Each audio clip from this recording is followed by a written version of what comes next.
My name is Mia. I'm 29 years old, and I live in a small town just outside of Seattle.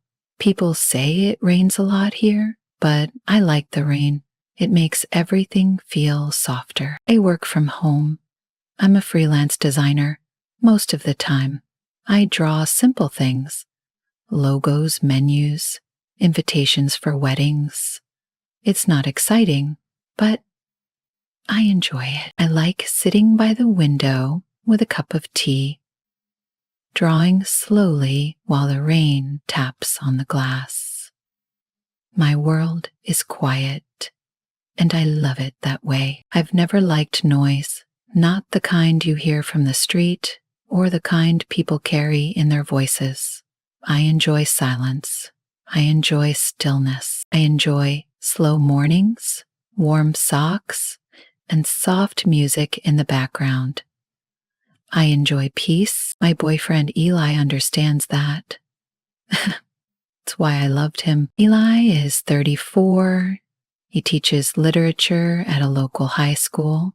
He reads a lot, mostly old books with soft yellow pages. He keeps a notebook in his coat pocket where he writes random thoughts, lines from poems, or dreams he can't explain. He speaks gently, like every word carries weight. We met 5 years ago at a bookstore. I was buying a book on watercolor techniques. He was in the poetry section. We reached for the same book by accident. Our hands touched. We both smiled. That's how it began. We didn't rush anything. We had dinner, then coffee, then more long walks through the park. After a year, we decided to live together. It wasn't dramatic. It just felt right. His things slowly appeared in my apartment: books, jackets, a coffee grinder, and a green mug with a crack on the side. My small world became a little bigger, and I was okay with that. Life with Eli was soft. Not perfect, but soft. He made me tea in the morning. I left notes in his lunchbox.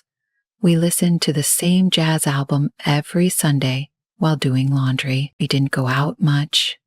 We didn't travel far. But we built something, slow and steady, and I believed that was enough. I also had June. June was my best friend. We met in college during an art class. She was studying photography. I was still trying to decide if I wanted to become an artist or just draw for myself. June had this wild energy. She laughed loudly. She wore bold lipstick. She hugged everyone she met. But around me, she became soft too. She understood my quiet. She never forced me to speak when I didn't want to. She would sit beside me, editing her photos while I painted. No words, just presence. And that was enough. She lived a few blocks away and visited often. Sometimes she brought takeout, and we all watched movies together. Me, Eli, and June. They got along well. That made me happy. People used to ask me, "Don't you get bored with such a quiet life?" I always smiled and said no, because it wasn't boring. It was peaceful. It was safe. I thought I had everything I needed: a calm home, a kind partner, a best friend who knew my heart. I didn't ask for much more. I didn't want much more. Sometimes I would wake up in the middle of the night and just lie still, listening to Eli's soft breathing beside me. I'd turn to look at him. He looked peaceful too. I would reach out and hold his hand. He always squeezed mine back, even in his sleep. I used to think, if this is all my life ever becomes, I'll be okay. I truly believed that. I believed in peace. It started with little things, not big arguments, not silence so loud it filled the house, just little things. Eli used to talk about his day, the students he liked, the book he was teaching, how one kid wrote a terrible poem that somehow made him cry. But now dinner feels different. He still sat across from me, still used his same green mug in the morning, still kissed my forehead before leaving. But the words were fewer. His eyes didn't stay with mine for long. He checked his phone more often. Sometimes he smiled while reading something. I asked, "What's funny?" He just said, "Nothing." And it wasn't that he was cold. He wasn't cruel. He still helped me open stubborn jars. I still rubbed my shoulders when I worked too long, but something was off, like a song slightly out of tune. I tried to brush it off. Maybe he was tired. Maybe he was stressed from work. Maybe it was just me overthinking. June had become busier too. She got a photography project that required travel. Still, she dropped by when she could. Sometimes she brought prints to show us, photos of foggy hills, of children playing near the lake, of shadows in the city. She always had stories, and her energy still filled the room like before. But I noticed something new. Sometimes, when Eli spoke, June would look at him longer than before, not in an obvious way, just longer. I couldn't name the feeling. I couldn't say it out loud because there was nothing to say. They weren't doing anything wrong. Still, something inside me tightened. One evening, as I made tea, I heard them laugh in the living room. I paused in the kitchen. Just for a second, their laughter overlapped. Soft, warm, easy. I stepped into the room. They looked up, and for a moment, I thought I saw something pass between them, but it was gone too fast to hold. That night, I painted. I hadn't done it in weeks. The canvas was small. I didn't plan anything. I just let the brush move. When I looked at it after an hour, I saw only dark shapes, grays, deep blues, rough strokes, blurred corners. It looked like a storm seen from underwater.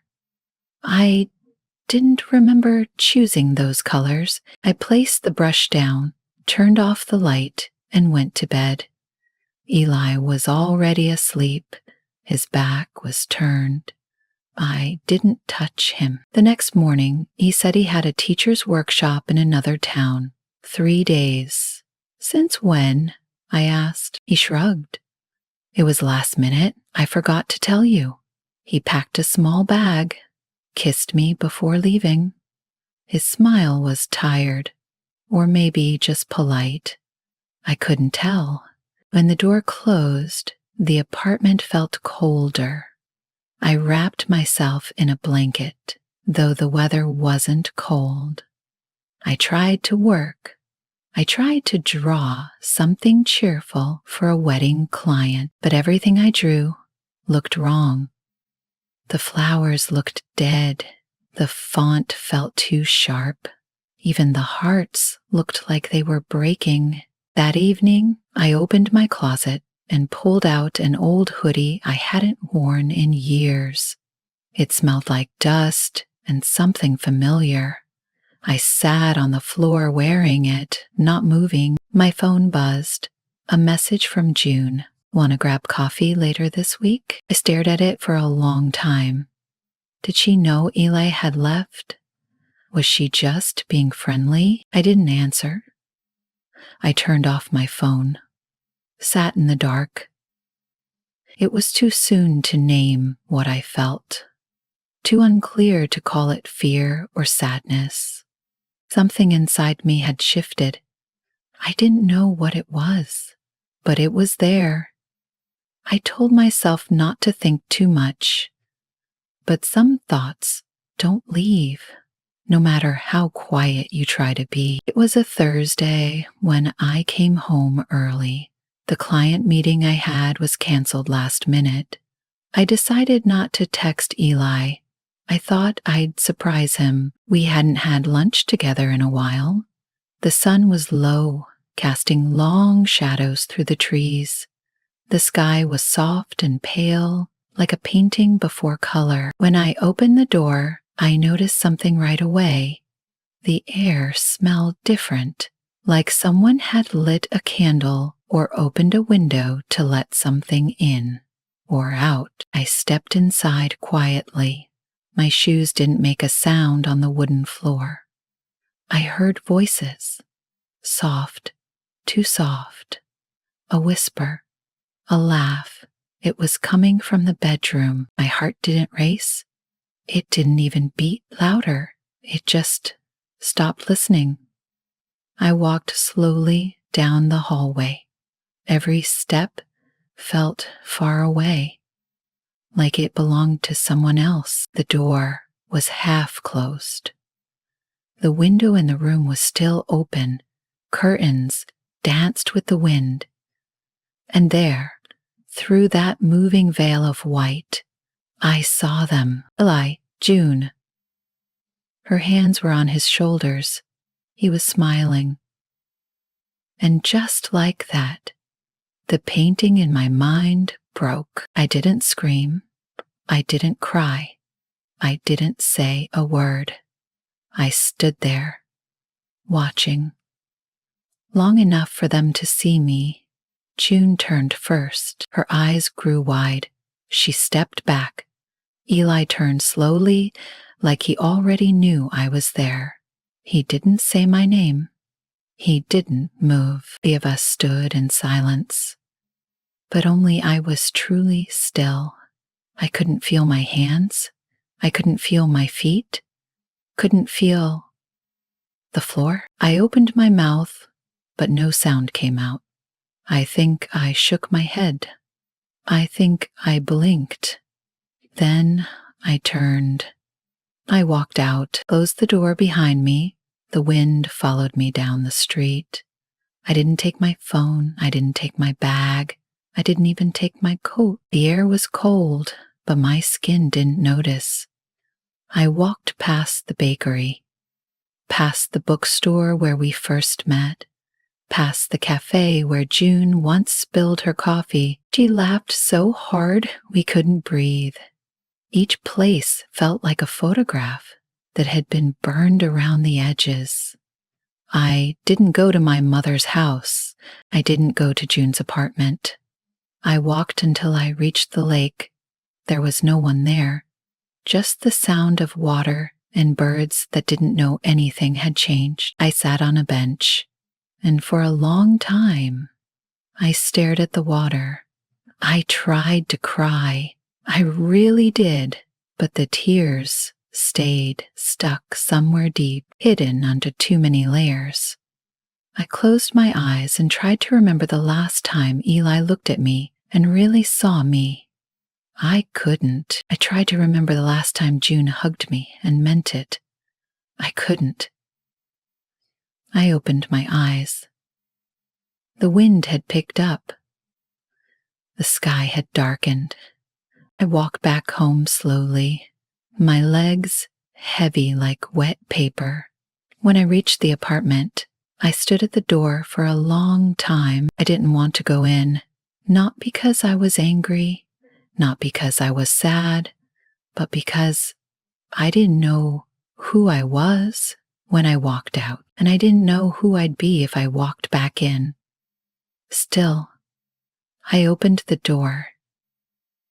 The bedroom was empty.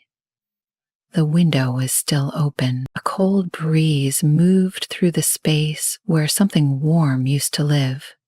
On the bed, there was a folded piece of paper, my name on it, in Eli's handwriting, but I didn't open it.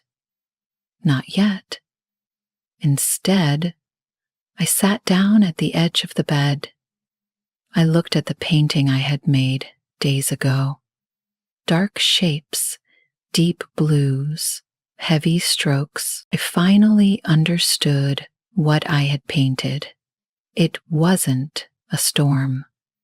It was silent, the kind that comes after truth. the kind that stays. The days after felt like a long, gray road with no signs. I moved, but I wasn't sure where I was going. I woke up, I made tea, I sat at the table and stared at nothing. Then I went back to bed. Eli didn't come home that night, or the next. I didn't open the note. I kept it in the drawer next to my bed, like a question I wasn't ready to answer. Sometimes I touched it with my fingers, but never unfolded it. June didn't call. She didn't text again. Her silence was louder than anything she could have said. And maybe that was the worst part. How easy it was for both of them to disappear. I stopped drawing. My hands felt heavy, like they didn't belong to me. The blank pages on my desk stayed blank. The pencils stayed sharp. The brushes stayed dry. I stopped playing music. The apartment became too quiet, and yet I couldn't stand the sound of anything that tried to fill it. I ate little, slept too much, or not at all. The night was the hardest. That's when the questions came. Was I blind? Had I been pretending? Was there a moment, a single moment, where I could have stopped it from happening? But no answer ever came. Instead, my mind wandered back to memories I once loved but now felt different. I remembered the night Eli brought me soup when I had the flu. He sat beside the bed, read poetry to me while I slept. I thought it was love. Maybe it still was. But now I wondered, did he also read poems to her? I remembered the time June and I spent a whole Sunday baking cookies, laughing until our stomachs hurt. She said, "You and Eli are perfect. You're like a calm river." Did she mean it? Or was she already floating in that river herself? I remembered a moment months ago when Eli came home late and June had left just before. I asked where he'd been. He said, helping a student. I believed him. Why wouldn't I? Trust isn't loud. It's quiet. So quiet you don't notice when it starts to disappear. I thought of calling my mother, but what would I say? That I lost two people I loved in one day? That the silence they left behind was louder than their presence? So I stayed in the apartment. I started writing letters I never sent. One to Eli, one to June, one to myself. In the letter to Eli, I wrote, "I don't hate you, but I don't know you anymore. Maybe I never really did." In the letter to June, I wrote, "You were my second home. You made me feel seen, and now I feel invisible." In the letter to myself, I wrote, "You are still here. That's enough for now." I burned the letters in the sink, watched the paper curl and turn to ash. It didn't fix anything, but it made the air feel a little clearer. One morning, I found myself standing in front of my closet. I pulled out a yellow dress I hadn't worn in years. It didn't fit right, but I wore it anyway. I went outside just to walk around the block. Nothing big. But the sun was out and the breeze was kind. A neighbor waved. I waved back. My legs felt shaky, but I kept walking. When I returned, I sat by the window. I watched the world move. People walking dogs, kids riding bikes, leaves falling slowly from the trees. I thought about peace, how I once believed it meant stillness, silence, softness. But maybe peace isn't always quiet. Maybe peace is just being able to sit with pain and not run from it. I looked at the drawer beside my bed. The note was still there. I didn't open it, not yet. But this time, I didn't avoid it either. Let it be what it was, a part of the story, not the whole thing. It didn't happen all at once. Healing isn't a moment. It's not loud. It's not dramatic. It's small, quiet, like a leaf turning in the wind, like a whisper finally heard.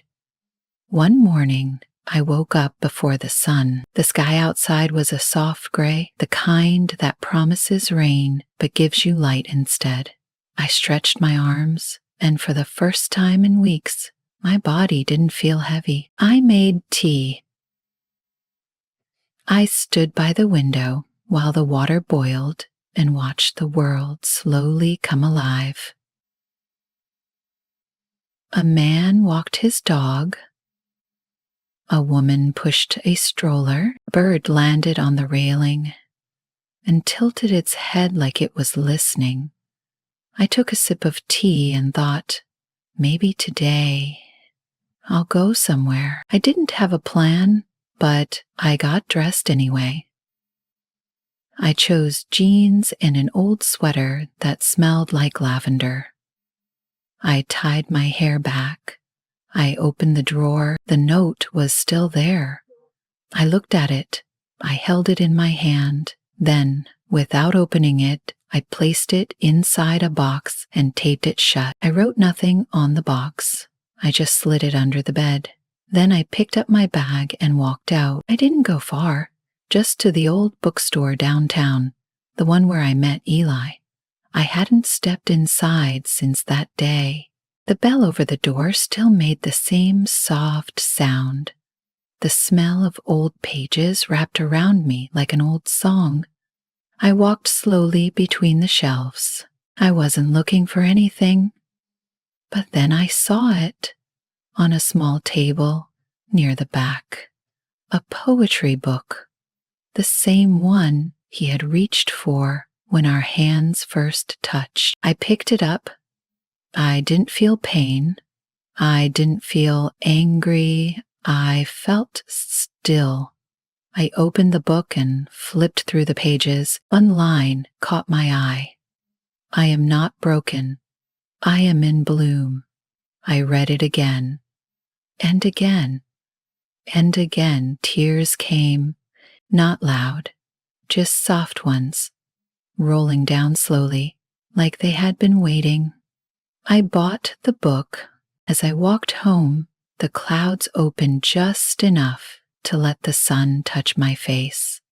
It wasn't warm, but it was there. When I got back, I sat at my desk, the same desk that had waited for me every day. I picked up a pencil. I didn't try to draw perfectly. I didn't plan. I just let my hand move. Lines turned into shapes, shapes into something soft, something alive. Hours passed without me noticing, and when I finally looked at the page, I saw a girl. She was standing in the rain, but she wasn't running. She wasn't hiding. Her face was tilted upward, eyes closed, mouth open like she was laughing or singing. Maybe it was me. Maybe it was someone I hadn't become yet. Maybe it didn't matter. I looked around my apartment. It was still the same place, but something felt different. It wasn't just the silence. It was the space inside me that had grown. That night, I called a friend I hadn't spoken to in a while. We talked for hours. I laughed, really laughed. I hadn't heard that sound in a long time, and it startled me in the best way. Before bed, I opened the window. I stood there for a while, breathing in the night air. It smelled like earth, like endings and beginnings. all at once. And in the quiet I spoke just one word, my name, Mia. I said it out loud, not to anyone, just to remind myself I was still here, that I had survived, that I had returned. Maybe not as the same person, but as someone honest, someone whole, someone ready.